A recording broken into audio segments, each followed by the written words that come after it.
नमस्कार. तर आता आपण आज शाबूची खिचडी करणार आहे. त्यासाठी लागणारे साहित्य तरी शेंगदाणे आहेत 1 वाटी, मीठ आहे, हे 2 बटाटे आहेत चिरून घेतल्यात, 10-12 मिरच्या आणि आपला पावशेर शाबू असेल तर मी छोटावाला झटपट शाबू घेतलाय. तर आता आपण बटाटे कापून घेऊ.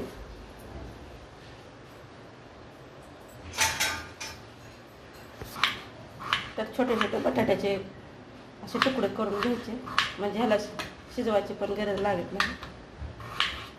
तेलामध्ये मऊ होते.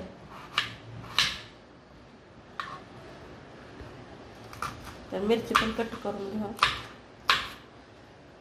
तुम्ही सपक तिखट जास्तीच्या आवडीप्रमाणे घेऊ शकता. कढई ठेवली, त्यामध्ये तेल टाकून घ्यायचं.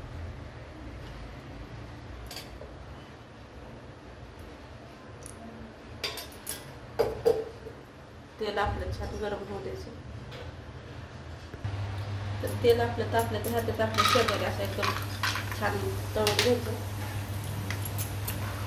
थोडेसे कारण असं खुसखुशीत छान लागते शेंगदाणे.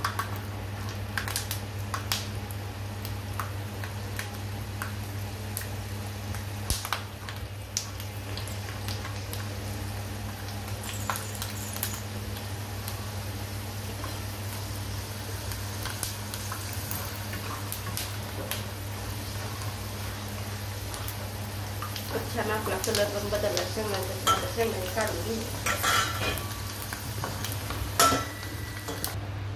आता मिरची टाकून घेऊ.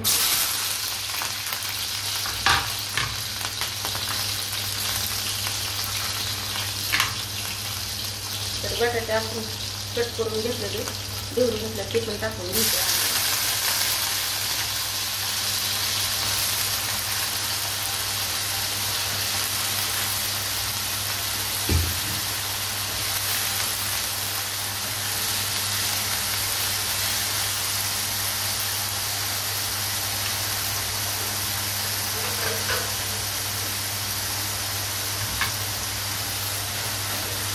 तर काय करायचं, थोडंसं मीठ टाकून असं झाकून ठेवायचं 1-2 मिनिटं.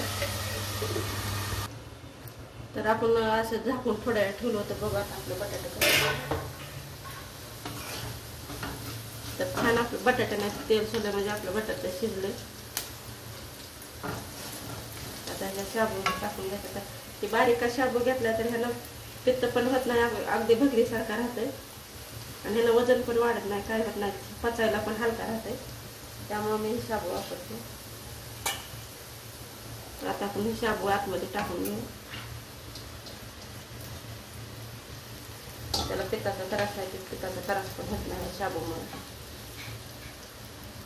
शेंगाचं कूट थोडं आधी थोडं मीठ टाकलं होतं, पण थोडं मीठ टाकायचं.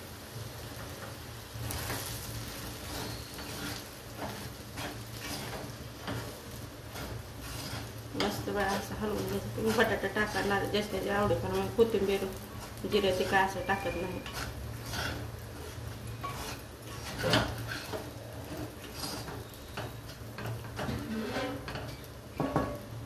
आणखीन 2 मिनिटं असंच ठेवायचं. तर आता उघडून बघू.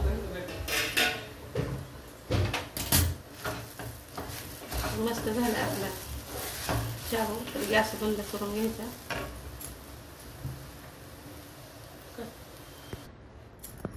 तर हे आपला झटपट शाबू खाण्यासाठी तयार आहे.